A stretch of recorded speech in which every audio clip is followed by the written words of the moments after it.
Hello, everybody, and welcome back to Talk Off. It is Tuesday, May 9th, and we are here for another phenomenal episode of the Talk Off.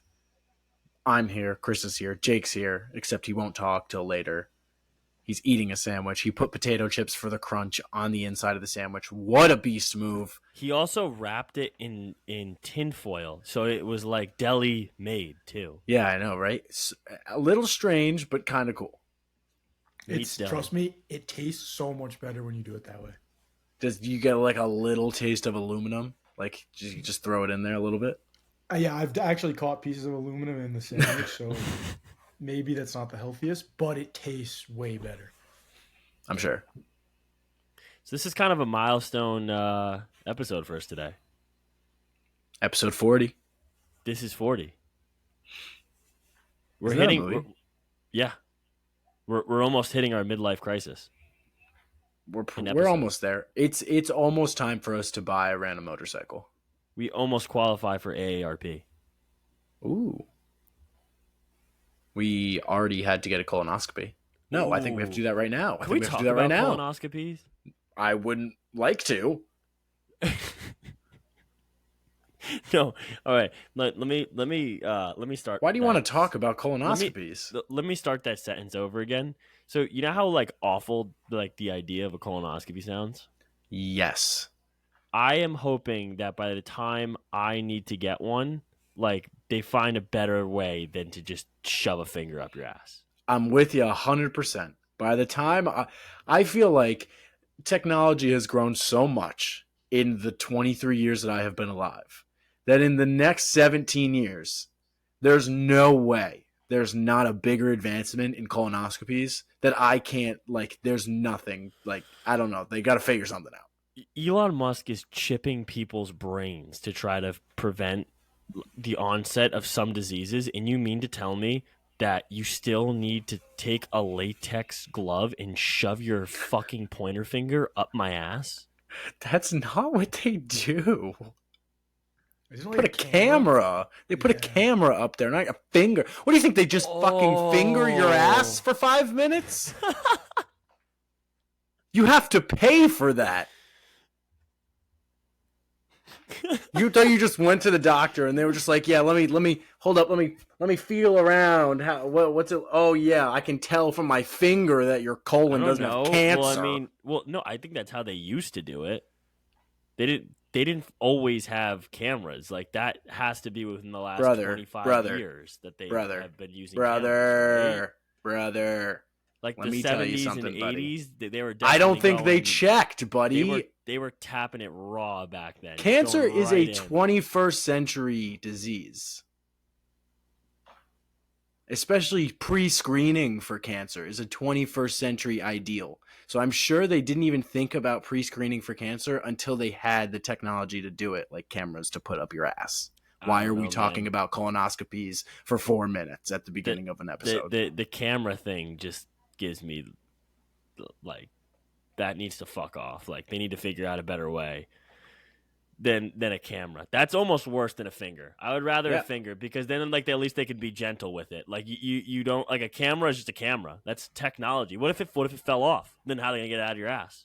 I would rather a camera fall out of my, like, I'd rather a camera get stuck in my ass than have a doctor there who probably loves sticking his finger up there getting all excited. I don't think they're getting excited about it. He might. I don't know. You know your doctor that well? You know what he does outside the doctor's office? I mean, if he shoves a finger in my ass, we're going to get to know each other real fucking well. My window's open and my dad's giving a softball lesson outside. I hope they can't hear us. Because yeah,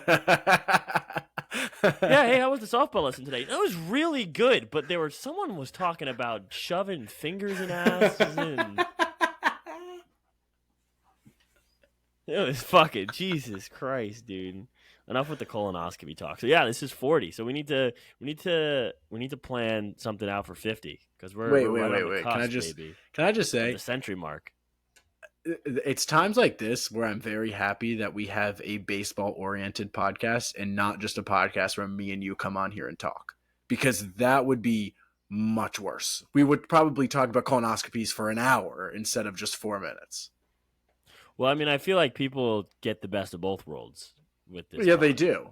They absolutely do. But if we did a pure just quote unquote lifestyle podcast where you just come on here and talk about nothing, we would talk about some I have messed a up shit. I Some have messed a up shit. I have an idea for the 100th episode. Okay. We have a meetup at a bar for everyone who listens, and everyone who listens pays for our drinks. That's a great idea. So what you're saying is we should go meet with our parents at a bar? Yeah, Sounds good. I think that's good. Sounds good. I'm in. 100 episodes. When would that be?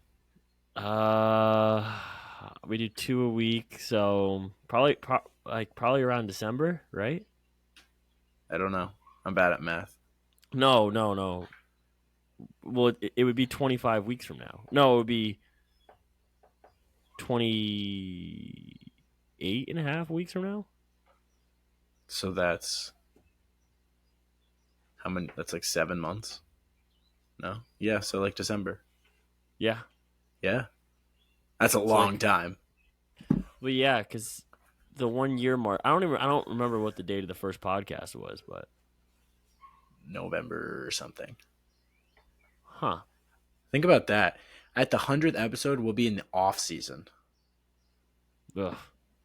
Then it's gonna be fucking scraping nickels and dimes to figure out what to talk about. I'm gonna be looking for shit to do. Then we have to talk about college football again. Yikes. We all know how my football and basketball picks went. Those were brutal. Thank God it's baseball now. Yeah, thank God it's baseball season. Thank God it is. The weather's turning around. The fucking weather sucks, dude. Sometimes I love the weather, but also today it sucks because it's hot, and then I know it's gonna be cold again, and I don't know. The pollen has fucked me up this weekend. Made me feel like shit both days. You are the only person I have ever met to get mad at 72-degree weather on May 8th. Well, I'm not mad at 72-degree weather. What I'm mad Sounds is like you are. No, because it's probably going to be freezing cold later in the week. It's just not gonna be though because it's becoming summer. That's what happens with the seasons. No, we're still 40 days away from summer, so it still No, has we're just not. we are. Yeah, but not summer weather. Let's see. This It's actually whole going to be week. nice. It's actually going to be nice this week. All right. Oh, really? Well, I mean, you couldn't say that for last week. Yeah, because it was last week. We're getting closer to summer. But you should at all those Mets fans who wanted Steve Cohen to build a Well, Mets fans are fucking stupid. So Whoa. oh, don't you whoa. Don't whoa down. me. It's a Let's fact. slow it down. Nope. They're stupid. They're uneducated. Jake is hitting the nay in the office. Jake is the dog I there. thought that was a whoa. What's the whoa? I don't know. Is the whoa the? Yeah, that's that one. Yeah. Oh, okay. Is the dog there? No. Not Dude, today. it's so sad. Jake and that dog are best friends. What were we talking about? Weather and how the Mets fans wanted a. Oh yeah, Mets fans Roots just ago. suck. They don't know anything. They're uneducated. Oh, that's just a fucking lie. And they complain a lot. I mean, we complain. We're passionate. So There's a difference between passionate and complainy. how so? I'm passionate about the Red Sox. You're complainy about the Mets. I'm passionate complaining about the Mets. Yeah, I see. You have to add that little complainy though. Well, how can you not be complaining when your team shells a bullshit product out every night? Well, I'm not saying that is not the case. What I'm saying is that having passion is being able to. You got a spin zone. What's the point of being a fan of a sports team if it just brings you doom and gloom? You have to have stuff to look forward to, or else why are you even watching the Mets? Who cares? Well, If they just make you so unhappy, then you should just stop watching, and your quality of life will probably go up. I don't have a choice. Well, I you was do. born- I don't. Well, you do. You could just stop watching. No, I don't unfortunately have a choice. It's just I was born with this team. I will die with this team. I will die before I ever see this team win a World Series. I will never win anything. See, this is what I'm saying. This is what I'm saying. Nothing is What's ever the going to. point of being a fan if you're just going to be mad all the time? No, I'm actually pretty optimistic about this year. There you go. Got to be positive. We're probably going to finish last in the AL East, but right now I'm convincing myself that we have a chance for a wild card. You never know. I mean, there like I've always said this. You're still professional Exactly. baseball players at the end of the day. So It's professional baseball. Anything can happen. You can convince yourself that pretty much anything's going to happen because really you just don't know. With 162 games in an entire season, you have no idea where it's going to break. The Pirates were 20-8 through the first 28 games. They haven't won a game since. So it's you really don't know what's going to happen. That's why baseball is amazing. That's why it's the best sport, which is why it's the best season, which is why it has the best playoffs and the best championship. It's the best. yeah, I'd most likely agree. I'm Stanley glad. Stanley Cup kind of might take It's Stanley Cup close. It's very playoffs may, close. may take the Yes, cup for yes. me. Yes, it's definitely very close, but I just like it how I I don't know. I like the intensity of playoff hockey. I wish baseball had a little more of that intensity in it because it just like there are some series in baseball who just don't have that intensity. well, I think the problem, not the problem, but it's just like completely different because even when you talk about hockey, you're talking about a smaller arena. You're talking about way more people on top of each other. You're talking about uh, a game that pretty much besides intermissions never stops. So there's Mm. just constant action. There's constant things to look at. So I feel like when people compare like that, it's kind of hard to compare because they're just so different. And baseball, I feel like a baseball stadium will get louder than a hockey stadium in specific, like a hockey, like a playoff hockey game will be louder consistently through the whole 2.5 hours, but the loudest a hockey game will get won't compare to the loudest a baseball game will get. If you know what I mean, Yeah, I hear you. it's hard. It's different. It's hard to compare them, but I just love playoff baseball. I can't wait till the playoffs. Well, let's slow it down here because we just finished the first month. We're on to month two. And there's some teams who are starting to slow down, aka the Pittsburgh Pirates. Yeah, it was bound to happen. We knew it was going to happen.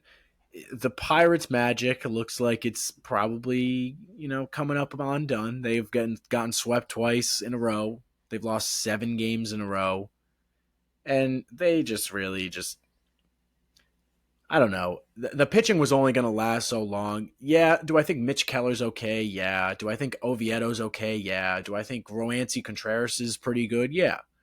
But they were not going to pitch that well for the entire year. It just wasn't going to happen. It was 1 month of very good baseball. Very good baseball. Nobody's going to sit here and deny that. I'm not going to sit here and say that the Pirates are a terrible team because they just were 20-8 over just over a month. They played great baseball for a month, but it was not going to last the entire year. The bats have really slowed down, and outside of Contreras, the pitching has slowed down a lot. So, I mean, the only thing the Pirates have going for them is that, again, as we talk about, I feel like every episode, the NL Central fucking sucks. Both Centrals suck, and it's not going to take that many wins to win this division. Milwaukee has been struggling their last 10 games as much as Pittsburgh. They've won one of their last 7 games, like, and it was yesterday. So it's not like everybody else is playing that great. I think the team that they got to look out for is the Chicago Cubs because they just keep adding guys from their farm system. They called up Christopher Morel today, get another crazy bat in there. Obviously, Mervis isn't out to a great start after being called up last week, but the kid needs time in the majors. It's his first time up here. The Cubs are a team that could come out of nowhere, like we talked about last episode.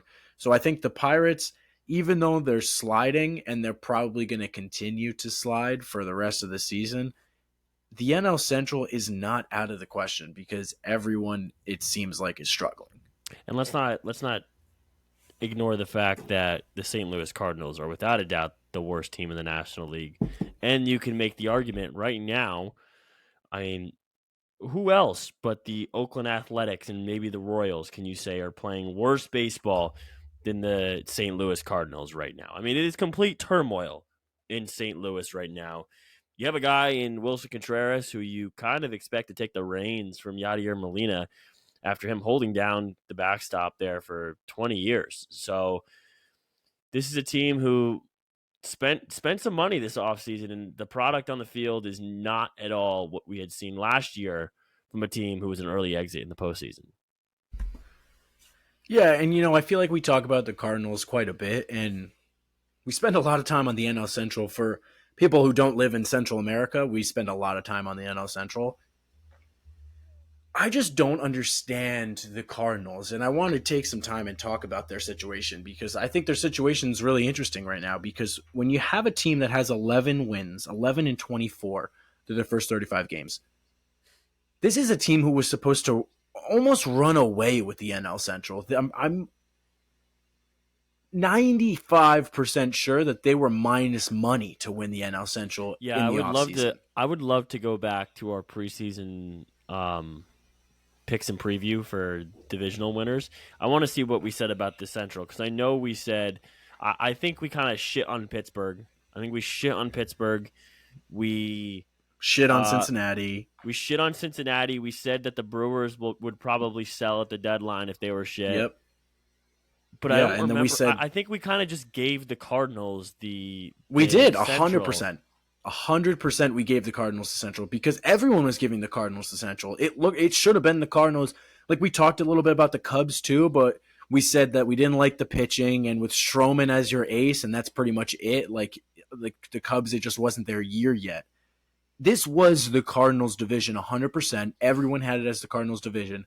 They are struggling, and like I don't even know what to say about them because it's not just the pitching. We knew the pitching was a problem. We knew the pitching was a problem, but we thought the lineup could carry them. Just like how the Boston Red Sox are doing right now. Obviously, I am going to take every opportunity to bring them up. But their pitching's terrible. Their ERA as a team is like 5.5, but they're winning games because their lineup is carrying them. This is what we thought the Cardinals were going to do. We thought that the pitching was going to be bad, to have an ERA to 4.5 to 5, and they were going to win games 6-5, 7-5, 8-6, stuff like that. They're just not doing that. Arenado's not out to the hottest start. Goldschmidt had 3 home runs the other day in one game. That's the one hot thing that's happened for the Cardinals in the past couple weeks. But nobody is really out to that great of a start. And now they have this whole Wilson Contreras debacle, which I want to get into a little bit because yeah, I was gonna ask you about this because I've read up quite a bit on this Wilson Contreras situation, and I actually read a blog post from a Cardinals fan. He was talking about how historically St. Louis doesn't typically bite on bigger free agents. They like to go out and either use homegrown talent or eventually use that homegrown talent to then flip 4-star players in the trade market. He was kind of intrigued on the fact that the Cardinals front office and ownership kind of felt this expectation for fans to kind of have a guy as a backstop who is I don't want to put words in his mouth and say that like the leader of a team, but like you need a noticeable face as a catcher if you're the Cardinals. Like that's what you've had for the last 20 years, and that's what they did, and they went out and they got Contreras, and it kind of looked like a home run signing all around. And now we're 35, 40 games into the season, and it's anything but that right now. And the Cardinals have felt the heat, and they have decided to move him to designated hitter for the remainder of the foreseeable future. So this is an interesting move by the Cardinals for sure, because this is a guy you went out and spent nearly $90 million on over 5 years, and now within the first you're scraping the surface of this contract, and now you're already essentially saying this isn't working out right now. We're moving you to a lesson. It's kind of a slap in the face to Contreras, to be honest with you. Yeah, 100%. I couldn't agree with you more. I couldn't agree with that blog more. I think this offseason there was a lot of expectation on Cardinals management to go out there and make a move because Cardinals fans are I feel like Cardinals fans are in the same echelon as, like Cubs fans and fans like older teams that have really smart fans that really care a lot about their teams. And Cardinals fans saw that the team was definitely easily good enough to win the division. There was no question about that. But what were they going to do in the playoffs? They got bounced early last year, and if they didn't make a move, it looked like the same thing was going to happen this year. So they make a move for Contreras. I kind of agree with this guy. I think it's almost like a panic move. They had Yadier Molina back there for so many years that they wanted to follow him up with another great catcher. Here's my issue. My issue is the last 5 years, 4 or 5 years that Wilson Contreras was in Chicago. The complaints about him were that defensively, he wasn't there. He wasn't there as a catcher defensively. He couldn't call major league games, and he didn't have the support of his pitchers. That was the biggest complaints. That and that he wasn't mature enough. That he was too young, too egotistical, too big headed, and he wasn't mature enough to handle the major leagues and being told what to do and stuff like that. So you knew all of this. Everyone knew all of this. This is nothing new. This is not something that just came out of nowhere, that nobody knew that Wilson Contreras was not that great defensively and, couldn't handle a pitching staff. Everyone knew this. Yet you said that you felt like it was going to be fine that you signed him to a 5-year, $90 million contract. Now, after 35 games, now you're saying that he can't call a game. We're going to put him at DH. He can't catch, blah, blah, blah. And you're going to put garbage back there behind the plate instead of Contreras. Let the guy figure it out. Or why did you sign him in the first place? You didn't sign this guy to play DH. You signed him to be the catcher after Yadier Molina. And why was Yadier Molina not part of this decision, honestly? They didn't ask Yadier Molina, what do you think of Wilson Contreras? Can you talk to some people, see what they think of him? If you didn't pass the Yadier Molina check, which people have come out now and said that Yadier Molina has spoken about Contreras and that he also is he's just not a big fan of Contreras. They don't have a relationship. If your $90 million catcher on the St. Louis Cardinals does not have a relationship with Yadier Molina, one of the greatest defensive catchers of all time, you are in trouble. You have an issue. And why was this not looked at in the offseason? Why did you sign this guy if all these signs were pointing that he was a bad defensive catcher and he couldn't handle a pitching staff? Why would you sign him?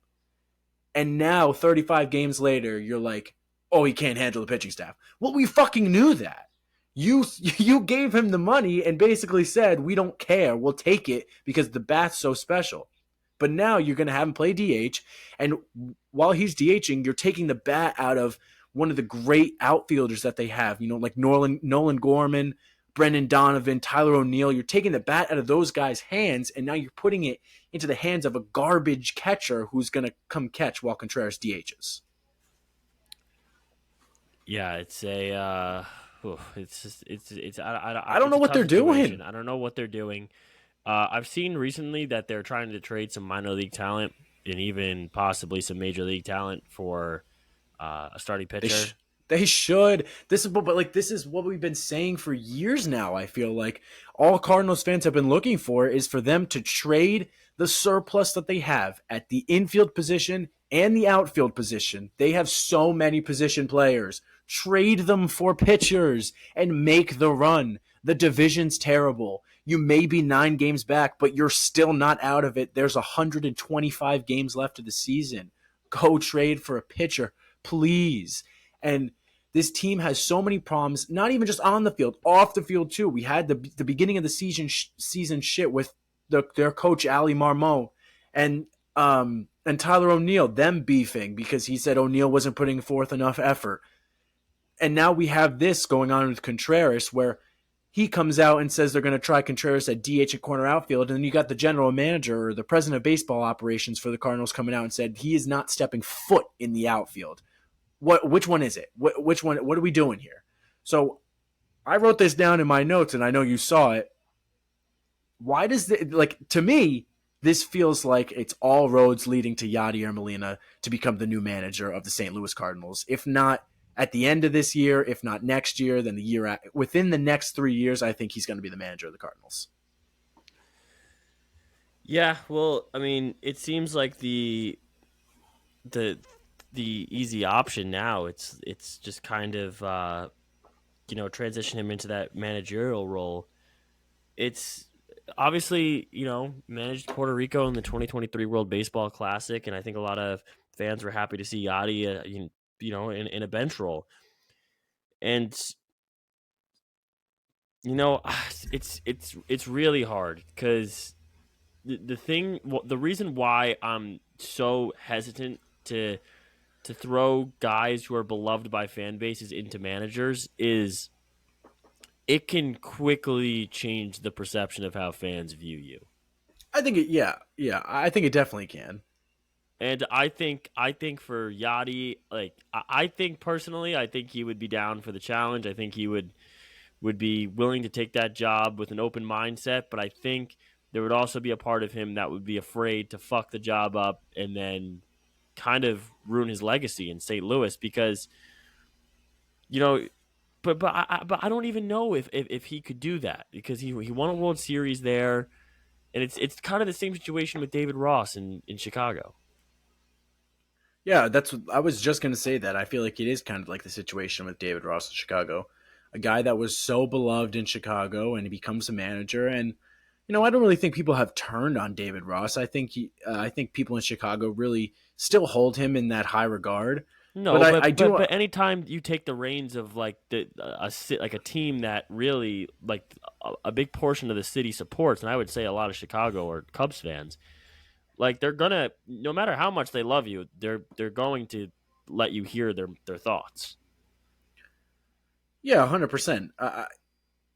I think that they're definitely going to let you know when they're upset. And I think you can say that about Cubs fans. You could say that about Cardinals fans. You can say that about a lot of fans in the MLB. I just think that for Cardinals management to get the fans back on their side, I think this would be a move to get the fans back on their side because there's definitely a lot of Cardinals fans, a majority of them that are upset with how this team is being managed. Obviously, it's you can't blame the manager for an 11-25 start or whatever they like that. You can't blame the manager for that. But I do think that there's been a couple moves that he's made, a couple things that he's said, and just things that he's handled, and that I don't think Cardinals fans are too happy about the way he has handled it. So I wouldn't be surprised if that's someone we see get fired midseason, and that could be something like we saw with the Phillies. They fired Joe Girardi midseason, and then look where they ended up. So it could be something like that.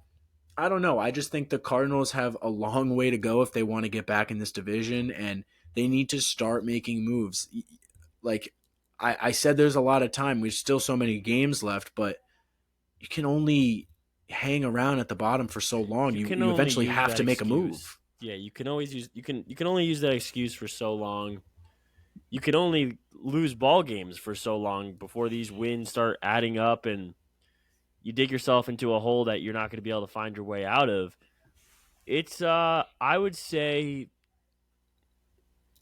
so as of today. Let's talk about as of today. As of today, the Cardinals find themselves 11-24, 13 games under 500. I would say if the Cardinals don't cut that deficit to 7 games under 500 by May, I'll give them June 1st. Yeah, You're looking at a washed season. that's what I'm saying. Like the first 2 months can kill you. They can kill you, and a start this bad, if they stay this bad for another full month, now we're looking at a hole that's almost impossible to get out of. Like that's going to be really really tough for them to dig themselves out of, and one move is not going to do it. You might as well just start prepping for next year if you're Cardinals front office at that rate. Like if you get to a point, if you get to a point where you're 10 games under 500 in June, July. There's no point in trying to salvage that season. Cut your loose ends and plan for next year. Yeah, and let me tell you something. If the Cardinals don't trade their surplus of middle infielders and corner outfielders, there will be riots in the streets of St. Louis. The Cardinals fans will not stand for it if management for St. Louis does not make a trade this year. They need to make a trade, get rid of the surplus, get pitchers because you have none. Stop rolling out Steven Matz every fifth day. He can't pitch in the major leagues anymore. It's it. And Adam It is, Wainwright was not your savior. I'm it's sorry. it's an interesting time in St. Louis. Let's pivot over to the West Coast. Let's talk a little Padres Dodgers. This was a fun series this weekend. Padres end up taking game 1 of that series. They end up winning 5-2. They threw the crying Kershaw up on the scoreboard. And Zach, do you know what happens on Saturday and Sunday? Yep, the Padres don't fucking win, and Jake wins another goddamn pick. Yeah, so the Dodgers come back, win the next 2 games, Saturday and Sunday, and they win a pretty great game on Sunday Night Baseball last night, coming back in extra innings and capping off a series win in San Diego. And for a Dodgers team who started off the year slowly, it looks like they have started to find their stride. Meanwhile, the Padres, a team who continues to struggle, continues to live around that 500 line. It's the Mets and the Padres are a very similar team in the sense that, look, I've always said this, buying a World Series can't work. So, and these are 2 teams who have 2 of the highest payrolls in the league, and it seems as though they're finding themselves at 500. So, Zach, I don't really know where I stand on my mindset with the Padres or the Dodgers right now. I think the Dodgers could start to run away with the West now. That the fact that they just looked a lot better than the Padres did this last weekend, and I don't really see any room for improvement on this current Padres roster. This might be another scenario where they have to go out and make another move for something. I don't know what it is. They might need to switch the lineup up a little bit. Yeah, watching that Padres Dodgers series this weekend, I think you can really tell why the Dodgers are just a better organization because you saw Mookie Betts go yard. You saw Freddie Freeman get hits. Those are guys that they traded for. Those are guys that they signed in free agency. Those are big guys that they went out and got. And then you see guys like James Outman. You see guys like, Miguel Vargas. You see guys that like Chris Taylor, Clayton Kershaw, guys that came up in the Dodgers system. That shows you how they develop players. This Dodgers organization, we talk about it time and time again. Everybody talks about it. They're the best goddamn fucking organization in baseball, and nobody can change my mind. There's no organization out there that can develop players from the position player standpoint and from a pitching standpoint, and also make the big moves in the offseason and during the season with trades. There's no team like it. There's no organization like it. And I think the Dodgers this weekend really just proved that, even though the Padres might be making moves, they're still the big fucking bully in the NL West. They're still the team to beat. And when you have James Outman, a rookie playing as good as he is, and you have Mookie Betts, a perennial MVP every year, and Freddie Freeman, a perennial MVP every year, and the pitching staff that the Dodgers have, I mean, the Padres, they got the 3 best pitchers on the Dodgers staff and 3 of the best pitchers in baseball right now. Clayton Kershaw is pitching like he is still 26 years old. He's throwing the like no one spots the ball like Clayton Kershaw. Then in game 2, they hit you with the Jinja Ninja in game 2 when Dustin May. The guy has more movement on his fastball than I've ever seen, and it comes in at 98 miles an hour. And then in game 3, they followed up with Julio Urias, who gets bombed for 3 doubles in the first inning, and the Padres score 2 runs, and then the guy settles in and doesn't give up shit after that.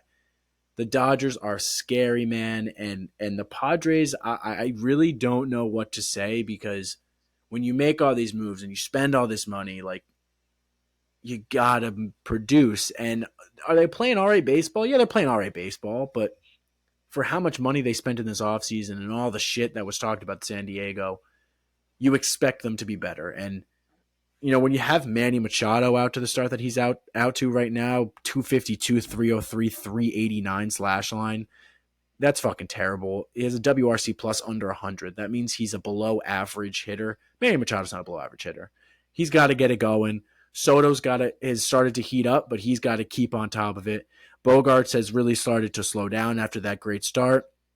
And Tatis, I mean, he had 2 homers, I think, against Kershaw the other day. He's out to a phenomenal start, and it pisses me off because I hate him. But this team, I think, has really got to get Manny Machado going if they want to start winning games. If Manny Machado is playing to that MVP caliber like he did last year, there's nothing stopping this team. I really don't think so. But right now, it's all Dodgers in the NL West. I still have the Dodgers winning it all in the NL West because I just think that over 162 games with using their farm system and using what they know and what they're able to trade for and sign, and this team just knows how to develop players into that Dodger system and play Dodger baseball. I just think it's all fucking Dodgers, and the Padres, who knows what's going to happen. Yeah, it's the NL West, which looked like it could be a competitive division between the Padres and the Dodgers, has slowly turned into kind of a mishmash of confusion.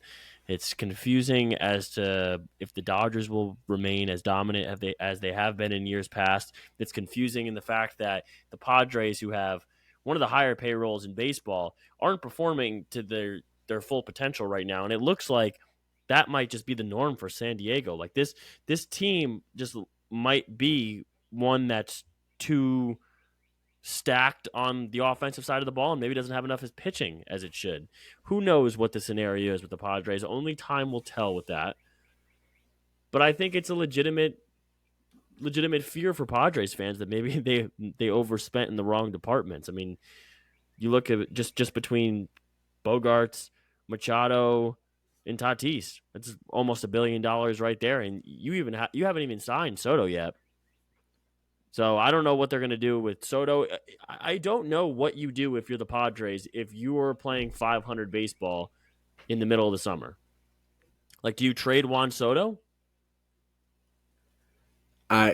You're asking the wrong guy. I don't think so. I don't think you trade Juan Soto because I think if you're still playing 500 ball come the deadline, I think you kind of still like your chance as a Padre, a Padre guy to get into the wild card at least. I think you just got to push all your chips forward. I don't think this is a team that's gonna sell because they spent so much in this offseason. I don't think this is a team that can sell. I don't think they can. But here's my question. If this is a team who has already been rumored to want to go after Ohtani, where does Soto figure into those plans? They can't pay everybody under the sun. I don't think they can pay Ohtani anyway. I don't think they can do it. And they can say they're going to go after him all they want. They physically cannot. They can't. That's going to be a $600 million contract. They can't do it. It might even be more than that. Exactly. Like they physically cannot. They cannot. They can barely afford the Soto contract that they might have to give out this year. There's no way they can afford Ohtani, and definitely not both. I don't know where they really go because, like you said, if they are playing 500 ball at the deadline, there's going to be a lot of people saying, why don't we get something for Soto? He's probably going to walk. I just don't think you can trade.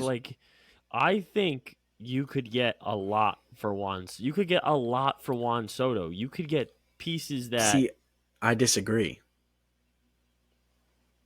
I don't think you can get anything. I don't think anybody will call for him. I think Steve Cohen might call for him. What are you going to give up?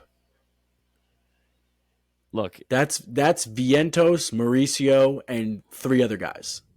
Yeah, and to be honest with you, if this team is not performing at that level, he might pull the trigger and do it. Because I know he wanted him in the past. I really, really don't think everything would have to align, but the stars would have to fall into the right spot at the right time. But if the Padres were to move on from Juan Soto, which is we're talking about scenarios that are so unlikely. But if the Padres were to move on from Soto, I don't think it would be crazy to say Steve Cohen would be on the phone. No, that's well, yeah, that's a completely different conversation. Absolutely. If anybody is on the table, Steve Cohen's picking up the phone. I just don't think I really think like after the season and the offseason that the Padres just had and a season in 2022 where they do trade for Juan Soto and they give up a lot of their future in CJ Abrams and Mackenzie Gore and James Wood. When you give up so many good prospects for a guy and he really doesn't turn out to be that good outside of Washington right now, because to be honest, Juan Soto is not the same player he was in Washington. In the past year, he has not been the same player. He has not been the same player since he's got to San Diego, and I think a lot of teams are seeing that. I don't think they're putting too much stock in it, but I don't see after the offseason that they just had, paying so many people so much money and just trading away a lot of their future to get Juan Soto, a guy who is a team's future because he's still fucking 24 years old.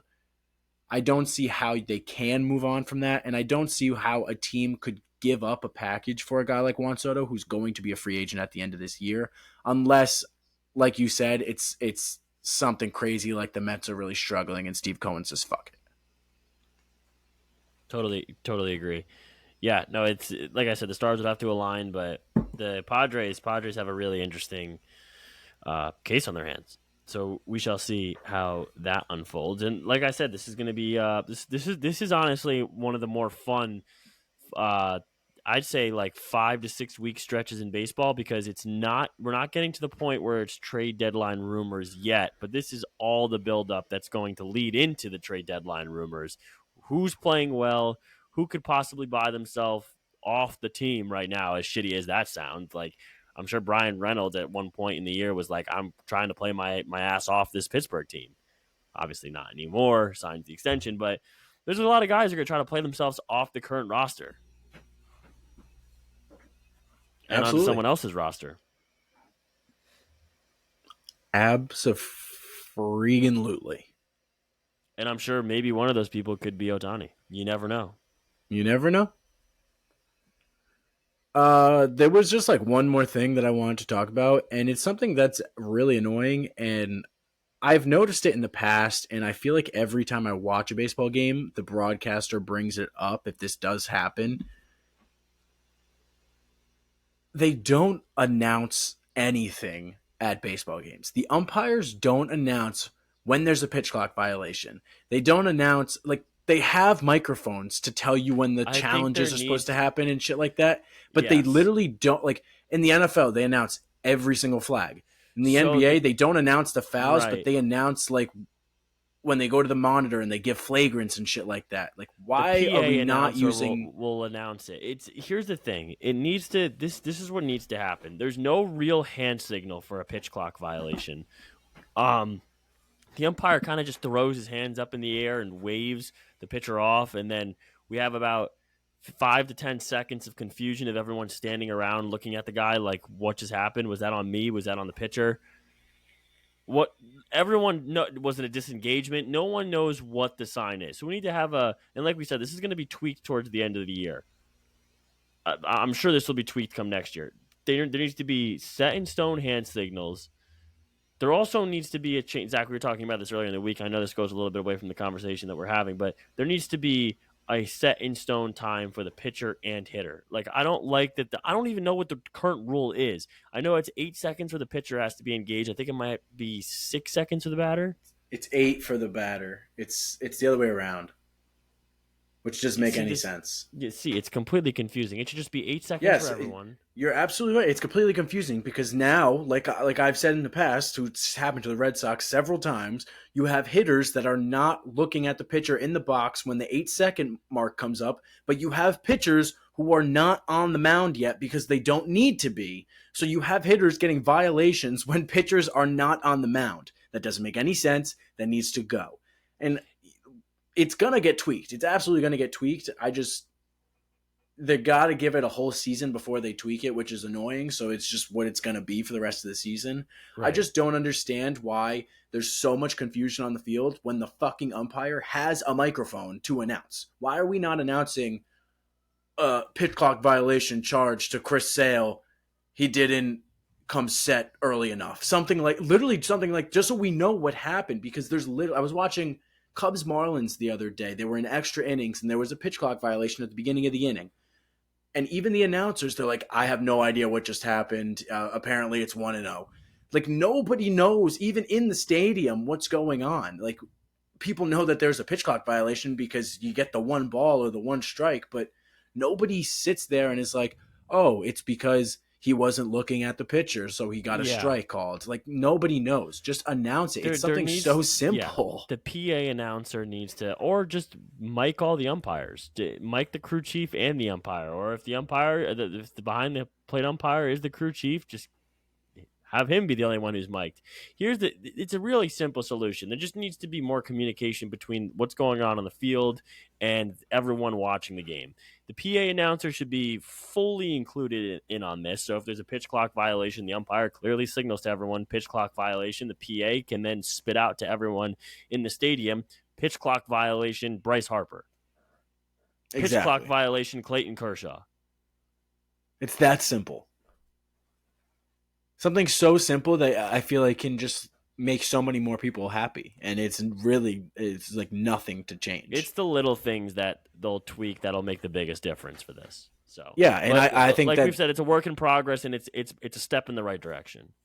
Absolutely. I think this is just stuff we're going to see next year. I think next year we're really going to see it, the whole pitch clock and all the new rules, really find their shape and figure out how they're actually going to be for years to come. I think right now we're just trying to figure it out, and that's just, it is what it is. I really don't get it, because what was the point of testing it in the minor leagues if they didn't figure this out then? I don't know why now it's an issue because it's in the majors. Who knows? But it's something that they'll fix when the time comes. We just got to ride it out for the next 130 games, and hopefully it doesn't become an issue. Absolutely. Yeah. All right. I think that's all I had. Do you have anything else you wanted to do, or? No, let's get into some picks. All right, let's do it.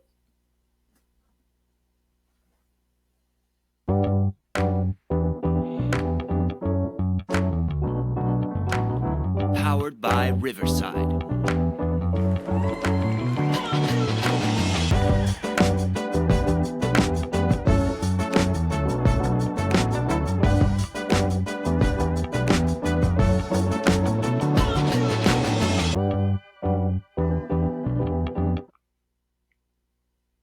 All right, we got picks for Tuesday, May 9th. Is there anybody who wants to volunteer? I'm between picks, so I think I need a minute. I can go first here. I am taking the San Diego Padres money line tomorrow night against the Minnesota Twins. Padres are minus 105. They're on the road tomorrow in Minnesota. Michael Wacha on the bump for the Padres. Yeah. Jake? I'm going to stick in the NHL playoffs. We are going the Carolina Hurricanes over the New Jersey Devils. They're just better. They won my last pick won, so I'm riding them. Let's go Canes. Jake hates Devils. Anybody couldn't figure that out? Oh, man, I'm really in between picks. Fuck it. All right, I'm going to go to one of my favorite places to go, actually, is Seattle, Washington. We're going to go with the Mariners. They got George Kirby on the mound taking on the Texas Rangers. Andrew Heaney on the mound for the Rangers. Heaney's out to a shitty start. They're in Seattle. I like the Mariners, dude. They got to get it going. They got to get it going. They got to get it fucking going. 500 ball is not what this team should be playing. And the Rangers are looking good on top of the AL West, so I'm going to take the Seattle Mariners. I like it. Fly, Mariners, fly. What is a mariner? Is it a fish?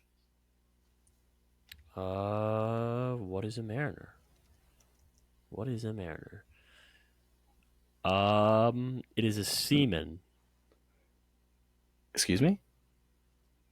Not that seaman. A sailor. Oh, okay. Oh, yeah. Yeah, that makes sense. You ever think about the names of teams? Sometimes I don't even like think about it. I just like say them, and you know what I mean? Yeah.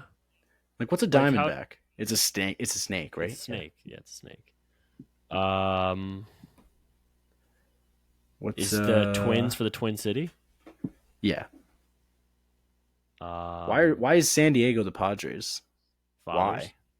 Yeah, but I know what a Padre is. I'm saying why though. I think because there was a lot of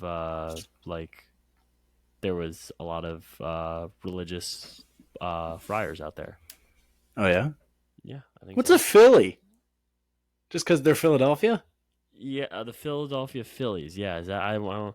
Well, also like, there's a lot of Cubs in Chicago. A lot of Bears out there, huh? Yeah. Well, yeah. Well, I mean, you can't say that that's for a lot of things. Like Detroit, there's no Lions out there There's a lot of Pirates out there, huh? or Tigers. Pittsburgh, a lot of Pittsburgh and Pirates. Whoa, a lot of Pirates. How do you in think they Pittsburgh. came up with names at the beginning? You know, at the A beginning lot of of Reds teams, and Cincy? how do you think they were just like, you know what, Cubs? Why weren't they the Chicago Cobras? You mean to tell me these socks are red and not white? Why both socks? And why did they get lazy and only do 3 letters? Why didn't we do the full SOCKS? That's a great question. Well, these are questions that will probably never get answered. Listen on Thursday when we have Major League Baseball Commissioner Rob Manfred on to answer the questions of how all 30 Major League Baseball teams got their name. Yes, of course. Are we doing roulette? No? Yeah, I could do it. Numbers. 17. 2, 3, 23. Yeah. What are you doing? 23. Zach, what were you? Sorry. 17. 17. I'm doing 22. All right. 17. 23. We're waiting. It's going to be Hold 2 on, now, hold on. watch. Spinning. Definitely gonna be 2. Spinning. 17. 10. Fuck. Damn. It's okay. We're gonna get it because we have 3 numbers every time. We're gonna get it. It's definitely We're not gonna closer. take us 35 episodes. For sure. Yeah. It might take us 35 episodes. It could take us 35 episodes. It might take us more. It might take us 37 or 38. If it takes or us 39. more episodes to hit it a second time than it did the first time, I'm gonna be very upset. I don't know what I'll do. Over under 83rd and a half episode of the next Under. hit. I think under. Way under. We have 3 numbers each time.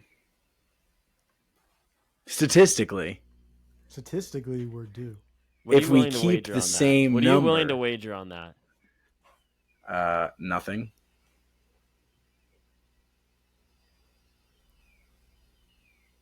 All right. 65 and a half. That's a way I got tougher the line. under. I got the under. Wow, Jake. What are you I have willing to faith. wager on that, Jake? I'll put a beer on it. We One need something more singular dicey than beer. that. We need something dicey. I think you should have Should to we do another deliver poem? the beer. Should we Just do another deliver poem one bet? singular Oh, should we do beer. another poem? We haven't done a poem bet in a Ooh. while. I'm down for a poem bet. Let's do a All poem right, go bet. for it. Go for it. So I got 64. What is it? 60. 5.5, I think you said, yeah. I'm taking the over on that. Okay. So if we get to the 66th episode and no one's gotten it, I have to write you a poem. Yeah. Yeah, and then vice versa. Like if it hits next episode, I have to write you a poem. Deal. Handshake. Good shake. Zach, last poem bet was good. What was the last poem bet about Zach? I don't remember. I wrote You're Jake. It was for Jake. Yeah, I just don't know why. Was it the? I don't know what I Cowboy lost. Cowboys. It was the Cowboys versus the It Bucks. was the Buccaneers. it was the Bucks. It was the Bucks game. Yeah, it was the playoffs. That felt Fuck good. you, Jake. All right, that's going to do it for Tuesday's episode, excuse me. We will see you on Friday. Thanks, everybody, for hanging out. We love you, and watch some baseball this week. Wait. We actually won't see you on Friday. There's going to be no episode this Friday. Me and Chris are on vacation. Oh, right. I just thought about that. So we'll actually see you guys next Tuesday. I don't know how you're going to get through your weekend without us, but we'll be back next Tuesday. Maybe we'll have an extra long episode. Maybe we'll even have NBA Insider Lemon on the next episode. You never know. We'll see you guys in a week. Enjoy the week, watch some baseball, and drink a couple beers. Love you guys.